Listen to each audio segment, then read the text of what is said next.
92 से 2001 तक share market के अंदर खूब बड़े कंपनी के शेयर आए जो आज जीरो हो गए, क्योंकि आज तक रियल एस्टेट ने हमेशा अप दिया है। हाँ। और अभी हमने एक काफी अच्छा प्रोजेक्ट प्लान करा है विरासत, अच्छा, जिसके अंदर अभी जस्ट हमने करीना कपूर को हमारा ब्रांड एम्बेसडर बनाया है। मैं 87 से चाय के बिजनेस में आया था। कोई लोन नहीं होता है, वो आपका फ्यूचर प्लान होता है। तो आप बैंक को दे रहे हैं 80-90% के साथ और आपकी ग्रोथ हो रही है 400%। हमारा कस्टमर अगर बाहर आके बोलता है उनको मिलना है, तो हम ये जवाब नहीं देते अंदर से कि मीटिंग में है या अंदर नहीं है। वो जब जॉब में लगे तब से एक टारगेट बना ले कि मुझे इतने टाइम के अंदर इतना पैसे सेविंग थॉट के लिए अपने के लिए करना है। मैं तो अपने आप को शेप लेने लग गया है। तो हम दोनों ने एक हमारी कंपनी बनाई। उस कंपनी के अंदर फिर हमने इंटीरियर्स के प्रोजेक्ट चालू किए पार्टनर से। तो उसका नाम सिंगापुर सिटी है। मार्केट अभी पॉजिटिव नहीं है, क्योंकि हम पिछले 3 साल से बहुत पॉजिटिव मार्केट को देख रहे थे। नमस्कार दोस्तों, आज के इस होम ऑनलाइन के पॉडकास्ट में आप सभी का स्वागत है। आज मैं इंदौर शहर से आपको ये पॉडकास्ट लेके आ रहा हूँ और हमारे साथ जो सज्जन बैठे हुए हैं वो रियल एस्टेट इंदौर में 30 दशकों से जुड़े हुए हैं। उनका नाम इंदौर रियल एस्टेट में अग्रणी रूप से आता है। प्लीज़ वेलकम अश्विन मेहता जी और गुप्ता जी फ्रॉम सार्थक group. Thank you sir. Thank you आपका हमारे इस प्रोग्राम में आने के लिए। अश्विन जी, आप के इस जर्नी में चाय के बिजनेस से आप रियल एस्टेट के बिजनेस में कब आपको लगा और कैसे आप जुड़े? मैं 87 से चाय के बिजनेस में आया था जी। 87 से लेके 2002 तक चाय के बिजनेस को मैंने काफ़ी अच्छे से ग्रो करा जी। और उस समय भी हमारा जो ब्रांड सनन चाय है लीडिंग पे था जी। और आज भी लीडिंग पे मध्य प्रदेश में। 98-99 में जब रियल एस्टेट में थोड़ा सा मार्केट के अंदर कुछ चहल पहल हुई जी। तो ग्रुप में कुछ लोग होते हैं जो रियल एस्टेट से जुड़े होते हैं, बात सुनते हैं जी। तो हमेशा कुछ ना कुछ रहता है कि कुछ करना है और करना है, दिमाग में चलता रहता है।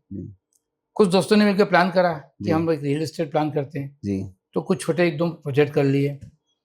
फिर 99 के अंदर मार्केट डाउन हो गया तो आउट हो गया बाजार से। जी। 2003-04 के अंदर बाजार के अंदर फिर एक मूवमेंट आया जी। जिसके अंदर रियल एस्टेट के अंदर एक बाजार में डिमांड आना चालू हो गई। जी। फिर हमको ऐसा लगा कि अब हम इसको ऑर्गेनाइज रूप से प्लान करना चाहिए। ओके। हमने 2003-04 के अंदर कुछ जॉइंट वेंचर्स के काम करे, जिसके अंदर हमने अलग अलग लोगों के साथ में जुड़ के काम करा। उस समय हमारा सार्थक सिंगापुर ग्रुप ब्रांड नहीं था। तब किस नाम से करते थे? तब हम सार्थक बिल्डर्स एंड डेवलपर्स के नाम से करते थे। फिर एक ऐसा योग आया जिसके अंदर एक लैंड हमको काफी पसंद आई। सिंगापुर से हमारे एक मित्र हैं, इंदौर में चाय के अच्छे व्यापारी है, उनके ब्रदर थे वो सिंगापुर से आए थे। तो उन्होंने कहा कि हमको इंदौर में प्रोजेक्ट करना है। तो हमने ठीक है, तो 2004 के अंदर हमने एक लैंड देखी, उसको हम प्रोजेक्ट में हिसाब से प्लान करके उसको परचेस कर लिया। योग की बात थी कि बहुत अच्छे रेट में ज़मीन मिल भी गई हमको और प्रोजेक्ट प्लान भी हो गया। तो बात हुई कि इसका नाम क्या रखा जाए। तो सब बातें डिस्कस करते करते जो हमारे सिंगापुर के प्रोजेक्ट मतलब पार्टनर थे, उन्होंने उसका नाम सिंगापुर सिटी रखते हैं। क्या बात। मैंने बहुत अच्छा नाम है क्योंकि ये बिल्कुल यूनिक है और अभी तक इस तरह का नाम कभी सुनने में भी नहीं आया। तो उनके साथ बैठ के हमने प्लान करा कि अपन सिंगापुर सिटी इसका नाम रखते हैं। सब बात हो गई, फाइनल हो गया, मैप अप्रूवल के लिए चला गया। इस बीच में जो टाइम पीरियड निकला हमारा करीब 8-9 महीने का, रियल एस्टेट बूम पे था। तो जो चीज हमने 10 रुपए में ली थी उसके रेट हो गए 50 रुपए। ओ तेरी तो अब वो जो हमारे सिंगापुर के पार्टनर थे वो तो खुश हो गए कि भाई यूं ही मुझे इतना अच्छा पैसा आ रहा है तो प्रोजेक्ट करके क्या करेंगे। तो वो एग्जिट हो गए। तो उन्होंने प्लान करा कि हम इस लैंड को सेल कर देते हैं और फिर कभी नेक्स्ट कोई अच्छी मिलेगी तो प्लान करेंगे। वो लैंड तो हमने सेल कर दी, सबको अच्छा पैसा मिल गया उसके अंदर, पर वो सिंगापुर सिटी आ नहीं पाई। नाम बहुत अच्छा लगा था। तो फिर 2005-06 के अंदर हमने एक प्रोजेक्ट बाईपास पे करा, सिंगापुर पार्क। मतलब लैंड हमारी जॉइंट वेंचर की थी, कोई नाम रखने की बात आई तो नाम तो डिसाइड था ही मेरे दिमाग में। तो हमने इसकी शुरुआत करी सिंगापुर पार्क से। तो 2004 के अंदर हमने प्रोजेक्ट लेकर आए जॉइंट वेंचर में। उसके बाद सिंगापुर ग्रुप आज तक अपनी हर ऊंचाइयों को छू रहा है और बहुत खुशी की बात है। मतलब इंदौर में रह के इसका नाम सिंगापुर सिटी और सिंगापुर पार्क।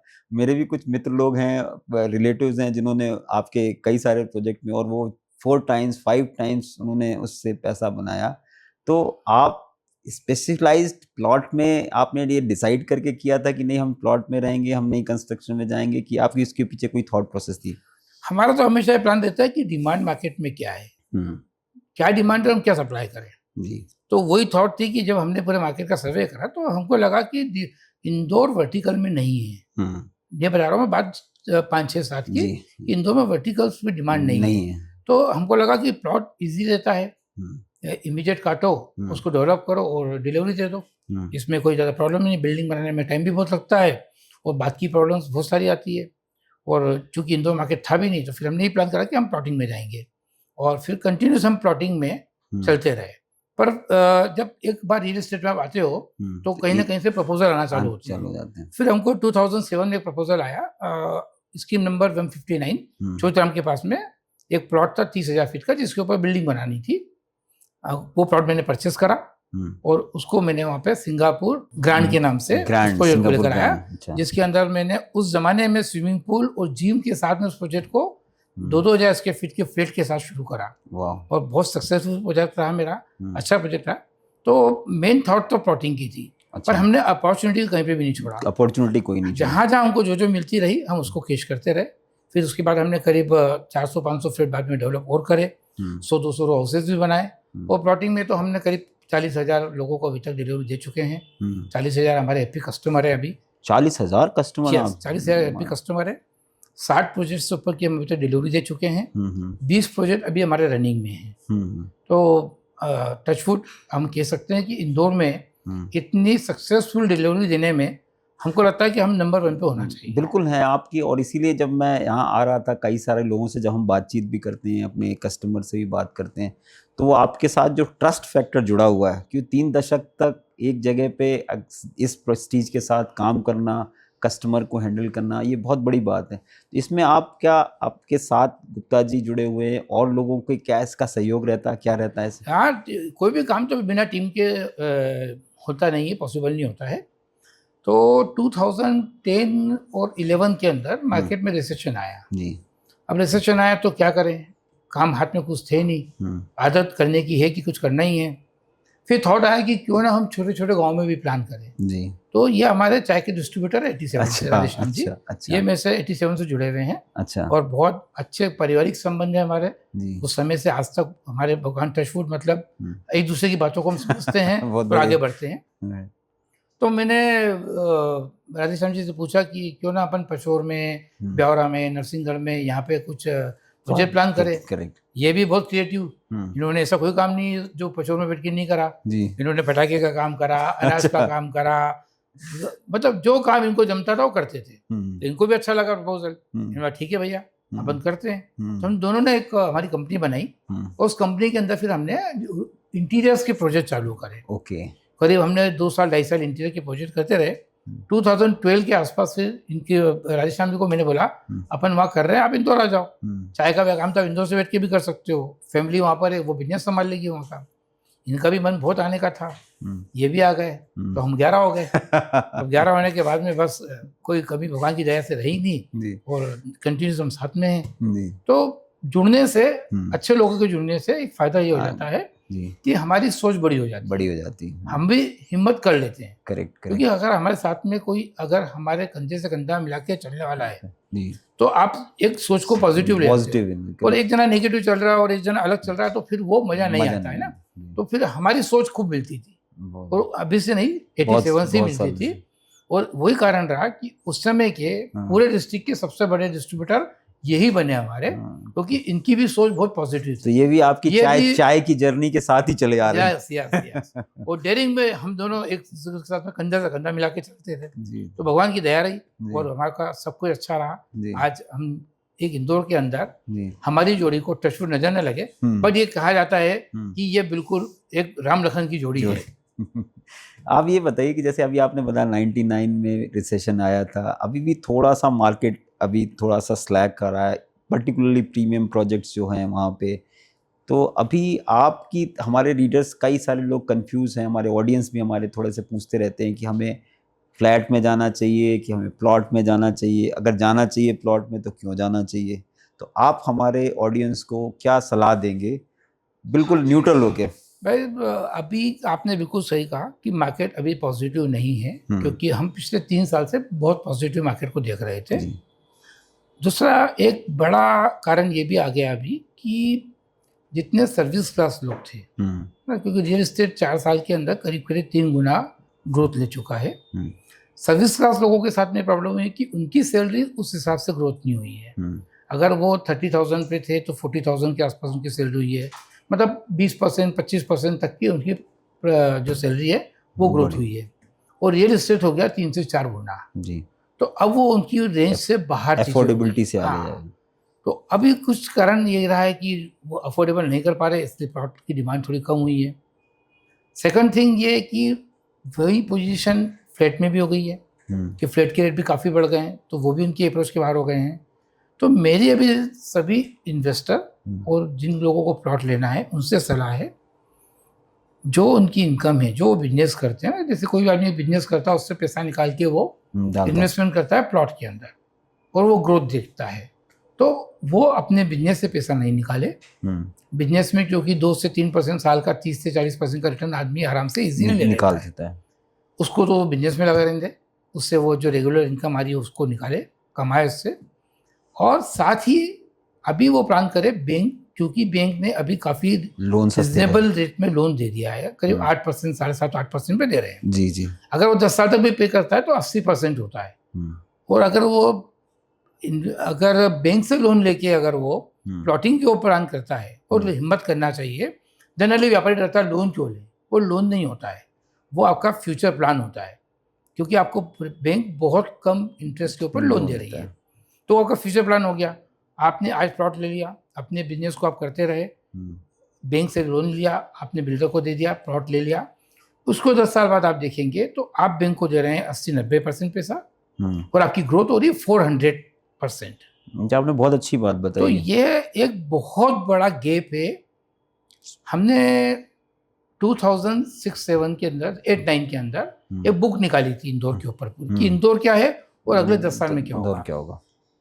हमने प्रोजेक्ट लॉन्च करा था 591 में सिंगापुर ग्रीन व्यू प्रीमियम। उस बुक में हमने बताया था कि आप अभी 1,91,000 का इन्वेस्टमेंट करिए, 4 लाख का लोन बेनिज़म करवा देते हैं, ये लोन आपको 10 साल में देना है। तो 10 साल में आप जब लोन पे पूरा करेंगे तो करीब वो 8 लाख रुपए होता है। 1,91,000 आपने अभी जो पे करा है वो ऐसे मिला के 9 लाख 9.5-10 लाख रुपए होते हैं, वो भी 10 साल बाद। तो लोगों ने काफ़ी अप्रिशिएट करा उस चीज़ को और इन्वेस्टमेंट भी करा। वही प्लॉट आज 40 से 45 लाख का हो गया। क्या बात। और ईजी 4,000 रुपये की इंस्टॉलमेंट जाती रही, किसी को पता भी नहीं चला, और आज उनको 40 लाख उसके ऊपर मिल रहा है। तो मैं सभी इन्वेस्टर से कहना चाहूँगा, अपने बिजनेस से जो कमा रहे हैं वो जो सैलरी से भी वाले हैं वो भी, सैलरी भी है वो भी इसको एंजॉय कर सकते हैं कि कुछ सेविंग करके वो इसमें जाए। इससे बेटर इन्वेस्टमेंट नहीं है, जिसके अंदर उसके पास में ये एश्योरिटी है, आज मेरी रजिस्ट्री मेरे पास मेरी हो चुकी है, मुझे बैंक को जो लोन देना है वो मैं ईजी वे में दे सकता हूँ, और 10 साल बाद में अगर देखूंगा तो ये 4 से 5 टाइम्स हो जाएगा, जो कहीं पे भी नहीं कहीं पे भी नहीं। चाहे आप किसी भी कोई भी रियल एस्टेट की एसेट या कोई भी इन्वेस्टमेंट एसेट अगर दें, चाहे शेयर मार्केट हो चाहे गोल्ड हो, उससे तो ये बेहतर रिटर्न दे रहा है हमेशा। हाँ, ये इसलिए कह सकते हैं कि इसका एक बहुत बड़ा कारण है, गोल्ड हो गया, शेयर मार्केट हो गया, ये सर्टन मार्केट है, इसके अंदर पक्का नहीं है कि ग्रोथ होगी ही होगी। रियल एस्टेट का इतिहास रहा है कि आज तक रियल एस्टेट ने हमेशा अप दिया है, डाउन कभी नहीं। यही मैं पूछने वाला था कि आप इतने समय से रियल एस्टेट में हो, कभी आपके ऐसा हुआ कि जमीन की प्राइस नीचे गई हो? मेरे को तो ऐसा नहीं, एक स्टेब्लिश हो जाती है, बाकी नीचे तो जाने का प्रश्न ही नहीं होता कभी भी। और जब ग्रोथ लेती है तो वो इसी लेती है कि कोई भी चीज उसकी ग्रोथ नहीं ले पाएगी। हम बात करें अगर शेयर मार्केट से कंपेयर करें, 92 से 2001 तक शेयर मार्केट के अंदर काफी तेजी रही, खूब बड़े कंपनियों के शेयर आए जो आज जीरो हो गए। करेक्ट। और 2019 से लेकर 2000 के जिन लोगों ने रियल एस्टेट में इन्वेस्टमेंट करा, वो इन्वेस्टमेंट चाहे अवैध कॉलोनी में हो चाहे डबल रजिस्ट्री में हो, उनका पैसा आज भी जिंदा है और 5-5, 10-10 गुना बढ़ के जिंदा है। मतलब अवैध कॉलोनी में भी, जहाँ पे उस समय 300 रुपए के रेट थे, वहां 3-3 हजार रुपए के रेट है। वो किसी लोगों ने ऐसा शेयर ले लिया जो उस समय 300 रुपए का था, आज वो कागज का टुकड़ा रह गया है, उसका कोई रिटर्न नहीं मिलता है। तो ये अनसर्टन मार्केट है। इसके अंदर डेफिनेट नहीं कि आपको 10 साल बाद में इतनी ग्रोथ मिलेगी ही, लेकिन रियल एस्टेट में ये बिल्कुल फिक्स है, पर्टिकुलरली प्लॉट में तो 100%, प्लॉट में तो 100% मिलना ही। सर एक हमेशा एक सपना होता है कि आप इतने समय से 3 दशकों से आप रियल एस्टेट में हो, कि आपने कभी ऐसा सोचा होगा कि यार मैं कुछ इस तरह से भी बनाऊं जिसमें मैं ना ये सारी सुविधाएं, ऐसा मतलब इमेजिनेशन के बियॉन्ड लोगों के, ऐसा कोई प्रोजेक्ट आपने सोचा या आप ऐसा प्रोजेक्ट कुछ ला रहे हैं जहाँ पे ऐसी चीज़ें हैं जो कि आपने कभी सोची थी 5 साल 10 साल पहले ऐसा मैं करूँगा और अब धरातल पे आ गए? बहुत बढ़िया क्वेश्चन करा आपने, बहुत हमारे दिल की बात आपने जानने की कोशिश करी जी। अभी तक हम लोग जो हमारा सेगमेंट था वो अफोर्डेबल था कि हम अफोर्डेबल पे ध्यान देते थे। लास्ट 5 ईयर से हमने उसमें चेंजेस लाए हैं। अब हम थोड़ा हाई हैंड प्रोजेक्ट में भी जा रहे हैं और अभी हमने एक काफ़ी अच्छा प्रोजेक्ट प्लान करा है, विरासत। अच्छा। जिसके अंदर अभी जस्ट हमने करीना कपूर को हमारा ब्रांड एम्बेसडर बनाया है और वो प्रोजेक्ट में कह सकता हूँ वो प्रोजेक्ट की साइज हमारी करीब 200 एकड़ के आसपास है। जो इंदौर में इतना बड़ा प्रोजेक्ट आज की तारीख में सिंगल प्रोजेक्ट किसी का नहीं होगा। वो हो सकता है कि लैंड परचेस करके बाद में इस प्रोजेक्ट को बढ़ाते रहे होंगे, बाकी वन शॉट के अंदर इतना बड़ा प्रोजेक्ट कभी नहीं हो सकता है। उस प्रोजेक्ट की खासियत क्या है? सबसे पहले तो उसके प्लॉट के साइज 4000 से छोटा कोई नहीं है। 4000, 8000, 12000 फीट के साइज हैं। बाउंड्री वॉल की हाइट 13 फीट से 15 फीट है। हम उसके अंदर 85 टावर बना रहे हैं जिसके अंदर 45 फीट की हाइट दे रहे हैं और उसके अंदर रात में लाइट लगेगी बड़ी। ओके। तो जब रात में पूरे बाउंड्री वॉल जब लाइट जलेगी 85 टावर पे तो ऐसा लगेगा कि एक कोई बहुत बड़ा किला है जिसके अंदर हम रह रहे हैं। उसका नाम भी हमने रखा है विरासत। और उसका जो भव्य गेट बना रहे हैं वो 400 फीट चौड़ा गेट है। उसकी हाइट 24 फीट है और मतलब प्रोजेक्ट करीब करीब अभी हमारा 60% कंप्लीट हो गया है। 40% विद इन हम 6 मंथ उसको कंप्लीट कर देंगे। पर ये कह सकता हूँ इस साइज का प्रोजेक्ट अब किसी के लिए सोचना इतना आसान नहीं होगा। किस एरिया में है ये हमारा आता है बाईपास के ऊपर, ओमेक्स सिटी 1 है, उससे करीब 2 किलोमीटर आगे, बहुत ज्यादा दूर नहीं है। उससे जस्ट लगा हुआ एम्ब्रॉयडरी स्कूल अपना शेप ले चुका है, स्टार्ट हो चुका है। उसी के पास में आईटीसी क्लब भी आने वाला है, जस्ट लगा हुआ आईटीसी क्लब आने वाला है। इसकी विशेषता ये है कि हमारे को इसमें 2 एंट्री मिल रही है। जो मेन एंट्री है वो 150 फीट चौड़े रोड की है और जो एक बैक नया बाईपास निकल रहा है इंदौर का उस पर हमारी एंट्री है वो 200 फीट चौड़े रोड के ऊपर है। तो हमारा प्रोजेक्ट 150 फीट पे भी है और 200 फीट पे भी है और हमारी इंटरनल रोड जितनी भी है वो कोई भी रोड 12 मीटर से कम नहीं है। 12 है, 15 है, 18 है और 60 है। इस प्रोजेक्ट के अंदर ये रोड साइज है। बहुत ही हाई एंड है ये तो, मतलब बहुत हाई एंड प्रोजेक्ट है। और अभी अगर किसी को इन्वेस्टमेंट का प्लान है और फ्यूचर में उसको लगता है कि मुझे मकान वहां बनाना है कि भविष्य में मुझे बाईपास पे जाना है तो इससे अच्छी अपॉर्चुनिटी उसके लिए अभी नहीं हो सकती है क्योंकि अभी काफ़ी रिजनेबल रेट्स हैं और साइजेस भी अच्छे हैं।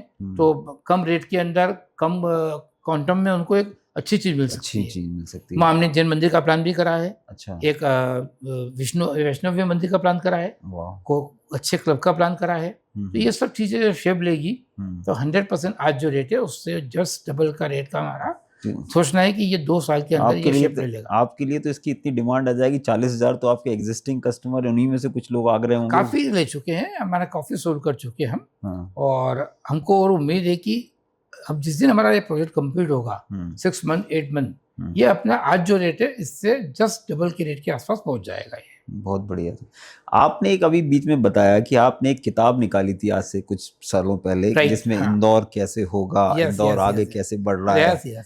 अब आपके मतलब ये तो आप किताब तो लोग अब आज की तारीख में ढूंढेंगे, लेकिन आप अब सामने बैठे तो मैं ये क्वेश्चन पूछना चाहता हूँ कि आगे आप इंदौर को कैसे देख रहे हैं, कैसे आप देख रहे हैं कि ये इंदौर आगे आने वाले सालों में किस तरह से ग्रो करने वाला है, किस एरिया में ग्रो करने वाला है, क्या रियल एस्टेट का ट्रेंड रहेगा, किस तरफ ग्रोथ ज़्यादा दिख रही है आपको? मैं आपको बता रहा हूँ रियल एस्टेट को मैं जहाँ तक समझ रहा हूँ 2002 से लेके 2025 मुझे करीब 23 साल हो गए इसको समझे हुए, जिसके अंदर मैंने बहुत सारी चीज़ों को समझा, मार्केट की चीज़ों को जाना कि मार्केट के अंदर रियल एस्टेट क्या और कब ग्रोथ करेगा और क्यों करेगा। तो आज इंदौर इस स्टेज पर आ गया है कि यहाँ पे हम देखें तो अब कोई ऐसी चीज़ नहीं है जो इंदौर को अब चाहिए। हमारी सरकार बहुत अच्छा काम कर रही है जी। बहुत सारी बड़ी बड़ी इंडस्ट्री लेकर आ रही है। मेट्रो अपने आप में शेप लेने लग गया है। जहाँ तक बात करें, इंदौर एक बहुत बड़ा एजुकेशन सेंटर है मध्य प्रदेश का जी, जिसके अंदर बड़ी बड़ी आईटी कंपनी अपने आप में शेप ले रही है। करेक्ट। साथ ही बहुत सारी इंडस्ट्री इंदौर के आसपास सराउंडिंग्स में, पीथमपुर हो गया, देवास हो गया, इस तरह के और बहुत सारे हमारी सरकार डेवलप कर रही है। एजुकेशन मैंने आपको बताया तो यहाँ पे IIM, IIT, medical college, engineering college सभी है, और ऐसी कोई चीज ऐसी नहीं है जो इंदौर में नहीं है। और एक इंदौर की जो सबसे बड़ी विशेषता जो 10 साल से चली आ रही है, इंदौर स्वच्छ शहर, जो भारत का नंबर 1 आ रहा है, उसको कोई पिछाड़ भी नहीं पा रहा है। उसको लिए लोग ललायित रहते हैं कि जब इंदौर आए तो इंदौर को समझे कि इंदौर क्या है और क्यों आ रहा है। और यही नहीं, विदेश से भी लोग आके देख रहे हैं कि आखिर इंदौर में ऐसा क्या हुआ कि 10 साल से इंदौर नंबर 1 आ रहा है। और अगर हम समझ रहे हैं, हम सब चीज को देखते हैं, तो मेरे को लगता नहीं कि अगले 10 साल तक भी कोई कंपटीशन इंदौर से कर पाएगा, क्योंकि इंदौर ने इतनी ग्रोथ ले ली है। सेकंड, इंदौर का क्लाइमेट। इंदौर का क्लाइमेट कितना अच्छा है आपको समझना, जैसे आप जयपुर के हैं, एक्सट्रीम आपके यहाँ ठंड हो जाती है, तो इंदौर में ऐसा कुछ नहीं है। इंदौर अपना एक सब चीज को लेबल करके चलता है। मैं इंदौर में भी रहा हूँ। हाँ, इंदौर में रहे हैं, बड़ी अच्छी बात है, हमने इंदौर को बहुत से समझा है जी। तो ना यहाँ पे एक्सट्रीम कोल्ड होता है जी, ना एक्सट्रीम रेन होती है, ना एक्सट्रीम हॉट होता है जी। बहुत अच्छा यहाँ का वेदर है, हमेशा सुटेबल वेदर रहता है यहाँ पे। एक बड़ी यहाँ की खासियत है लैंग्वेज, यहाँ पे शुद्ध हिंदी बोली जाती है जी। बहुत मिठास से एक दूसरे से बात की जाती है। किसी भी प्रकार का आदमी कोई भी अगर स्टेट से आता है तो अपने आप को उसको प्रेजेंट करने में यहाँ प्रॉब्लम नहीं आती है, क्योंकि सब लोग एक इस हिंदी लैंग्वेज को पूरे देश में जानते हैं। तो अगर कोई महाराष्ट्र से आ रहा है, कोई गुजरात से आ रहा है, कोई यूपी से आ रहा है या कोई साउथ से आ रहा है, जब वो इंदौर में एस्टेब्लिश होता है तो उसको इतनी हिंदी आती है कि वो अपने आप को मैनेज कर सकता है। अगर मैं आज बंगाल चले जाऊँ और कोई इंटीरियर में चले जाऊँ तो मैं उनको समझा नहीं पाऊंगा, पर वहाँ का आदमी अगर इंदौर आ रहा है तो वो एस्टेब्लिश हो जाता है, क्योंकि उसको इतनी हिंदी आती है। तो ये सब चीज़ें हैं। दूसरा, मैंने एक और चीज़ आपने, मतलब आपके लिए वो बहुत नॉर्मल है, हमारे लिए वो नॉर्मल नहीं है कि इंदौर में आप रात को 2 बजे भी डोसा खा सकते हो, समोसा खा सकते हो। आप निश्चित रूप से के रूप में जो आप, अगर आज इंदौर के अंदर इंदौर की पहचान बनी है तो इंदौर को फूडी भी कहा जाता है। बिल्कुल। और एक इसमें अपने आप में बहुत बड़ा उदाहरण है सराफा का, जो अपने आप में पूरे भारत के अंदर इस तरह का मार्केट नहीं लगता होगा, जो रात को 3 बजे तक चालू रहता है और आदमी को जो मन में खाने की इच्छा होती है सब वहाँ मिलता है।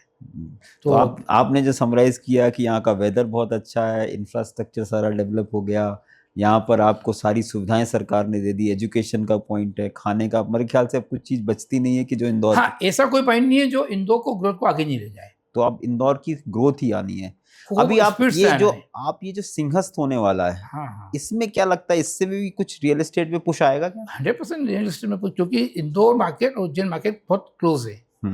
उज्जैन मार्केट के बहुत से जितने भी व्यापारी वो इंदौर से कनेक्टेड है। जितनी भी उज्जैन की ग्रोथ होती है उसमें अंदर उतनी पर्टिकुलर ग्रोथ इंदौर की भी साथ साथ चलती है, क्योंकि वही पैसा रोटेट होकर इंदौर आता है। और अगर हम बात करते हैं सिंहस्थ की, तो सिंहस्थ के पूरे 1 साल का जो भी ट्रांजेक्शंस रहेगा, चाहे वो पॉलिटिकल रहे, चाहे वो ब्यूरोक्रेट का रहे, या चाहे वो बिजनेसमैन का रहे, वो इंदौर को कनेक्ट होकर चलता है। आज अगर हम इंदौर के अंदर बात करते हैं 100 फ्लाइट है, वो सब फुल जाती है, तो उसके अंदर उज्जैन का एक बहुत बड़ा योगदान है। 30 से 35% उसके अंदर पैसेंजर उज्जैन के लिए आते हैं, जो इंदौर में स्टे करते हैं, इंदौर में समय बिताते हैं, उज्जैन दर्शन करते हैं भगवान के, और इंदौर को एंजॉय करते हैं। क्या बात है। तो ये सब चीजें ट्विन सिटी का एक वो आता जा रहा है धीरे-धीरे, इंदौर उज्जैन का जो ट्विन सिटी है उसका एक वो मजा। बिल्कुल। सर, अब मैं आपको अपने लास्ट सेगमेंट में पहुंच रहा हूं। अब मैं राधेश्याम जी से भी कुछ थोड़ी बहुत जान, तो मैं रैपिड फायर क्वेश्चन पूछूंगा आपकी पर्सनल, इसमें कोई आपको बायर का नहीं, आपकी, कि 4-5 क्वेश्चन पूछूंगा, आप उसमें से क्या पसंद करेंगे। जैसे आप लग्जरी फ्लैट में रहना पसंद करेंगे कि फार्म हाउस में? आपको आंसर एक ही शब्द में देना है, या लग्जरी फ्लैट या फार्म हाउस, आपका प्रेफरेंस क्या है? अगर अपन बात करें तो लग्जरी फ्लैट में जाना पसंद करेंगे, लग्जरी फ्लैट में, फार्म हाउस की जगह। आपको जब ऑफिस आते हैं तो अर्ली मॉर्निंग मीटिंग पसंद है कि लेट की? Early morning meeting. आप प्रॉफिट को ज्यादा देखते हैं कि आप पैशन को ज्यादा देखते हैं कि यार मैं इसको करूं, प्रॉफिट तो देखूंगा बाद में? पैशन को देंगे, प्रॉफिट को पहले नहीं देंगे। प्रॉफिट को पहले नहीं देते, बहुत बढ़िया। आप मॉडर्न डिजाइन को ज्यादा फॉलो करते हैं कि ट्रेडिशनल आर्किटेक्ट को? मॉडर्न डिजाइन को। अब आप कैसे देखते हैं, इन्वेस्टर वाला क्लाइंट ज़्यादा आपको पसंद है कि एंड यूज़र वाला क्लाइंट? हम एंड यूजर को ज्यादा देखते हैं। क्या बात है, मतलब आप है ना सब तरफ से बहुत बढ़िया, बहुत अच्छा जवाब दिया। आप इसमें से, आपके लिए भी मेरे कुछ क्वेश्चन है। आप शॉर्ट टर्म डील में विश्वास रखते हैं कि लॉन्ग टर्म रिलेशनशिप में? नहीं, हम तो डील करते हैं तो पहले ये देखते हैं कि शॉर्ट टर्म में हमारा क्या फ़ायदा है। जी। अगर हमको लगता है कि शॉर्ट टर्म डील है कि हमारा फ़ायदा होके हाँ। हम इन्वेस्टर को लॉन्ग टर्म के अंदर दे दें हाँ, और उनका फ़ायदा हो जाए, तो क्या हम बात। दोनों को कॉम्बिनेशन बना लेते हैं। क्या बात है। अब आपके लिए, ये तो आपने वैसे जवाब दे दिया, फिर भी मैं एक बार वापस से पूछता हूँ, राधे श्याम जी से पूछ लेता हूँ, गोल्ड इन्वेस्टमेंट या रियल एस्टेट इन्वेस्टमेंट? आज की तारीख में तो रियल एस्टेट में इन्वेस्टमेंट होना चाहिए। क्या बात है। वन बिग प्रोजेक्ट या छोटे छोटे कई सारे प्रोजेक्ट? सबको प्रेफर करेंगे, सबको जो हमको अच्छा लगेगा, समय पे जो मिलेगा हम उस पर जाएंगे। अगर बिग होगा तो उस हिसाब से प्लान करेंगे उसको। आप जब अपनी टीम की मीटिंग करते हैं तो सोलो मीटिंग मतलब एक वन टू वन करते हैं कि ग्रुप में करते हैं, जैसे कि ब्रेनस्टॉर्मिंग हो जाए? हमको उस चीज़ की रिक्वायरमेंट समझ में आती है कि सोलो से हमको क्या फ़ायदा है और ग्रुप से क्या फ़ायदा है। अगर हमको ग्रुप को मैसेज देना है तो ग्रुप के साथ जाएंगे, और हमको अगर सोलो थोड़ा डांटना भी है तो भी इसको सोलो पे ले आएंगे। बात है, बहुत बढ़िया। अश्विन जी तो का इस बारे में तो कोई जवाब ही नहीं। मतलब अब आपसे मैं अब आखिरी क्वेश्चन ये पूछता हूँ कि आप ये 40,000 के ऊपर जो आपके कस्टमर हैं, उनसे आप रिलेशनशिप कैसे मेंटेन रखते हैं? उनसे कभी ओकेजनली विजिट करते हैं या आपसे वो किसी किसी के हमारे तरह? यहाँ पे एक सबसे बड़ा एडवांटेज है, जी। हम दोनों बहुत इजी अवेलेबल हैं। अच्छा। हमारा कस्टमर अगर बाहर आके बोलता है हमको मिलना है, तो हम ये जवाब नहीं देते अंदर से कि मीटिंग में है या अंदर नहीं है। डेफिनेटली उसको फर्स्ट पहले हमारे जो भी एग्जीक्यूटिव्स रहते हैं वो उनकी प्रॉब्लम को समझ देते हैं, हमको 1 मिनट में आके बता देते हैं कि सर ये बात करना चाहते हैं, हम उनको बुला के उनकी प्रॉब्लम को तुरंत सॉल्व करते हैं। तो ये आपने कहाँ हमारे से ग्रुप- पकड़ा? ये आपके चाय के ट्रेड की वो थी, ये कैसे आया आपके? जनरली रियल एस्टेट में प्रोमोटर। समय को देख के हमने इन चीज़ों को सीखा है। जी। हमने देखा है कि अगर चाहे चाय में हो चाहे इसमें हो, अगर हमारा कस्टमर हमारे पास कोई कंप्लेंट लेकर आया है, हमने सॉल्व नहीं किया है, तो वो हमारे लिए और ज़्यादा तकलीफ देगा, क्योंकि अगर वो इजी नहीं है तो आगे किसी को भी हमारे लिए पॉजिटिव जवाब नहीं देगा। तो हम तो कोशिश करते हैं कि कस्टमर अगर कोई प्रॉब्लम लेकर आया है तो उसको टेबल पे सॉल्व करके ख़त्म करना है। अगर नहीं हुई है तो उसके लिए 10 रास्ते खुले हैं, हम उसको 10 रास्ते पे भेजना नहीं चाहते, हम तो उसको वही ख़त्म करना चाहते हैं। क्या बात है। तो यही कारण है कि आज हमारे 40,000 कस्टमर हैप्पी है, और हैप्पी भी ये है कि हमारे प्रोजेक्ट के लिए वो इंतजार करते हैं कि हम कब प्रोजेक्ट लेकर आएँ और उसके अंदर हमारा इन्वेस्टमेंट वाला पार्ट में साथ में दें हमको। अब आप 50,000 के मुकाम पे कब पहुंचने वाले हैं? आपने कहीं तो सेट कर रखा 50,000 कस्टमर इस तारीख तक मैं पहुंच जाऊं, क्योंकि आप तो बड़े टारगेट ओरिएंटेड हैं। अगर ये मार्केट अगर विद इन 6 मंथ कुछ भी ठीक होता है तो हमारे पाइपलाइन के अंदर अभी जो प्रोजेक्ट हैं वो अगर हम 100% सोल्व कर देते हैं तो हम तो 50,000 क्रॉस कर देंगे 1 ईयर में। क्या बात है। हाँ। बहुत बहुत बधाई आपको हमारी Thank you, तरफ sir. से, Thank you very हम much. ऑनलाइन के। तो अश्विन जी, एक प्रश्न ये बहुत ज़्यादा आता है कि रियल एस्टेट में एज ए बायर और एज ए एंड यूज़र और एज ए इन्वेस्टर जब हम एंटर करते हैं तो क्या चीज़ की सावधानी बरतनी चाहिए जिससे कि वो गलती ना कर बैठे, कहीं फंसा ना ले अपने पैसा? ये तो आपने बहुत अच्छा क्वेश्चन करा, और मुझे तो इसका बहुत ये था कि ये क्वेश्चन मेरे दिमाग में था पर मैं आपको बता नहीं पाया। क्या होता है रियल इस्टेट के अंदर, आज लोग समझते नहीं रियल इस्टेट के अंदर क्या होता है। जैसे अभी आप देख रहे थे साइबर फ्रॉड, वैसे एक रियल इस्टेट फ्रॉड होता है जिसके अंदर लोग अपनी टेबल कुर्सी लगा के बैठ जाते हैं, ऑफिस खोल के बैठ जाते हैं, और वो ये बताते हैं कि हम अच्छे ब्रोकर हैं, आप हमारे यहाँ इन्वेस्टमेंट करिए। अच्छा, सबको मालूम है कि रियल इस्टेट के अंदर 100% चेक से पेमेंट नहीं होता है, कुछ पेमेंट उनको टेबल के ऊपर भी देना पड़ता है और कुछ चेक से देना पड़ता है। तो बहुत से लोग सीधे होते हैं जो एग्जैक्ट जगह तक नहीं पहुंच पाते हैं, वो उन लोगों के पास पहुंच जाते हैं जो फ्रॉड करते हैं। उन लोगों तक पहुंच जाते हैं जिनका काम ही होता है कि लोगों से रुपये लिया और गायब कर देना, बंद हो जाना। इस तरह का बहुत फ्रॉड इंदौर में हो रहा है। तो मैं सभी उन लोगों से कहना चाहूँगा जो इस बात को सुन रहे हैं, पहला वो इन्वेस्टमेंट करें या इन्वेस्टमेंट नए रूप में करें या नई सिटी में करें, तो सबसे पहले उस पीढ़ी पे जाएं जहाँ का वो प्रोजेक्ट है। ब्रोकर के पास जाएं, पर ब्रोकर से ये बोले कि भाई मुझे मालिक से मिला, उसके साथ उनके पूरे कागज को देखे, उस कागज पे मालिक का नाम है या नहीं है, उसके पूरे कागज कंप्लीट है कि नहीं, और पैसा जितना देना है उस रियल एस्टेट के ऑफिस में जाके दे, ब्रोकर के माध्यम से ना दे। अगर वो ब्रोकर को नहीं जानते हैं तो ब्रोकर से पुराने रिलेशन है कोई प्रॉब्लम नहीं है, कोई नया ब्रोकर है आपको रास्ते में बैठा हुआ है, उसने बोला सर मैं ब्रोकरेज करता हूँ, आपको मैं प्लॉट दिलाता हूँ, आप देखते हैं, आपको बोलता है कि सर मैं आपको ये रसीद दे रहा हूँ, आप पैसे दे दो, आप दे देते, वो भग जाता है। तो उन लोगों से आपको बचना है। प्लॉट लेते समय जितने मैक्सिमम कागज समझ सकते वो देखना चाहिए। रेगुलर आपके इन्वेस्टर्स हैं या आप रेगुलर कहीं इन्वेस्टर हो, वहाँ आपको कुछ नहीं देखना है, क्योंकि आपकी रिलेशन से आप नया इन्वेस्टमेंट प्लान कर रहे हो, आप नए बिल्डर से जुड़ रहे हो, तो आपको इन सब चीज़ों का ध्यान रखना चाहिए। खास करके सबसे ज़्यादा प्रॉब्लम कौन सी आ रही है, जो पहली बार प्लॉट लेना चाहते हैं, उन लोगों को कुछ भी मालूम नहीं होता है जी। तो वो पहले स्टडी करें पूरे जी। स्टडी करने के बाद में वो ये चीज़ देखें कि हम किसी भी ऐसे आदमी को पैसा तो नहीं दे रहे हैं जो बाद में हमको मिलेगा नहीं, हमको हम देखने जाएंगे तो मालूम पड़ा वो आदमी ही नहीं है। तो हम पेड़ी पे जाएं, हम उस स्थान पे जाएं, हम उन कागजों को देखें, उनसे पूरे कागज मांगे, पूरे सेट मांगे कि आपकी क्या क्या कॉलोनी, 1000-2000 में लीगल एडवाइजर मिल जाते हैं, उनसे राय ले ले, वो उनको सही राय दे देंगे कि आपको यह इन्वेस्टमेंट करना चाहिए कि नहीं। तो उनके लिए कभी भी नुकसान नहीं होगा, वो कभी भी ठगे नहीं जाएंगे। और आपने जैसे शुरुआत में बताया था कि जब हम फाइनेंस में जाते हैं तो जब हम किसी बैंक से लोन लेते हैं तो ऑलरेडी कुछ एक तो कट ये हो जाता है, बैंक देते वक्त भी सारा कुछ चेक कर लेता है। आप कुछ बता रहे थे? नहीं, रेरा नंबर अनिवार्य है। कोई भी प्रॉपर्टी लेने से पहले रेरा नंबर जरूर देखें और बिल्डर की विश्वसनीयता जांचें। अश्विन जी, अब जो यंगस्टर है ये अब ये इंदौर शहर बहुत यंग शहर होता जा रहा है, स्टूडेंट पॉपुलेशन बहुत ज़्यादा है। स्टूडेंट जब यहाँ पढ़ते हैं 4 साल 3 साल तो उसके बाद वो सोचते हैं कि अब कहाँ जाएंगे, यहीं रह जाते हैं। तो वो भी अब सोचने लगते हैं कि आप अर्ली स्टेज में हैं, कॉलेज के टाइम में उनको लगता है कि चलो हम भी कुछ इन्वेस्टमेंट करें या हम भी यहाँ प्लान करें घर लेने। उनके लिए आपका क्या मैसेज रहेगा? ये बात आपने बिल्कुल ठीक कही है कि इंदौर शहर अब यंगस्टरों का शहर हो रहा है। जो एजुकेशन के लिए बाहर से जितने बच्चे आ रहे हैं उसमें से 80% बच्चे इंदौर शहर में रुक जाते हैं जी। और यंगस्टर देखो समझदार तो होता है, कुछ टाइम तक के लिए भटकता है वो जो उसकी एज होती है वो 16 साल से 21 साल की एज होती है, जिसमें वो अपनी लाइन से बाहर जाता है। जब उसके ऊपर लाइबिलिटीज आने चालू होती है तो वो अपनी चीज़ों को आगे सोचने लगता है कि अब मुझे फैमिली पे ध्यान देना है और फैमिली प्लान करना है, अगर मुझे इंदौर में रहना है तो वो फिर ये प्लान करता है कि सबसे पहले उसके लिए एक ही क्वेश्चन होता है कि मैं रहूँ कहाँ रहूँ। तो शुरू के कुछ टाइम तो वो हॉस्टल से फिर किराए के फ्लैट में किराए से फ्लैट के बाद में फिर प्लान करता है मैं अपना या प्लॉट परचेस करूँ या फ्लैट परचेस करूँ। तो उसको मैं एक ही मैसेज देना चाहता हूँ यंगस्टर को, वो जब जॉब में लगे तब से एक टारगेट बना ले कि मुझे इतने टाइम के अंदर इतना पैसे सेविंग प्लॉट के लिए या फ्लैट के लिए करना है और इस समय तक मुझे अपनी खुद की प्रॉपर्टी बनाना है, और उसके अंदर बैंक सपोर्ट जरूर ले, क्योंकि उसको काफ़ी रिजनेबल रेट के अंदर बैंक का पैसा मिल रहा है जो उसको ईएमआई में सपोर्ट करेगा।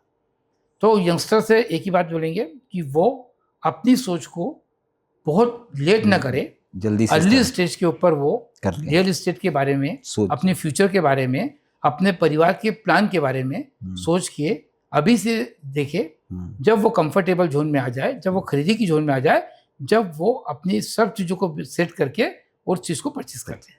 Very good, thank you so much. दर्शकों, आपका मैं अश्विन जी का आपकी तरफ से बहुत बहुत धन्यवाद करता हूं और आशा करता हूं कि इस पॉडकास्ट से आपको बहुत कुछ जानकारी मिली होगी। और मैं अश्विन जी से भी यही कहूँगा कि आप हमारे होम ऑनलाइन के दर्शकों को क्या मैसेज देना चाहते हैं? अब आपने बहुत अच्छी बात कही है।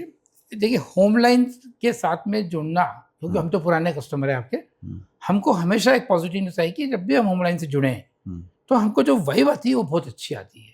हमारे पास क्लाइंट आते हैं वो बहुत अच्छे आते हैं। हमको कभी ऐसा नहीं लगा कि होमलाइन के अंदर वो क्लाइंट आते हैं जो नहीं लेना चाहते हैं, वो टाइम पास कर रहे हैं। उनकी क्यूरियोसिटी, उनकी बात करने का टोन, उनको समझने का, ये सब इतना अच्छा रहता है कि हमको लगता है कि होमलाइन के अगर हम साथ में हैं तो हमारा हमेशा पॉजिटिवनेस बढ़ेगी, लोगों में हम अपने आप को ऊपर पाएंगे। ये हमारे को एक हमेशा होमलाइन के साथ जुड़ने से फायदा हुआ है। Thank you so much sir, thank you.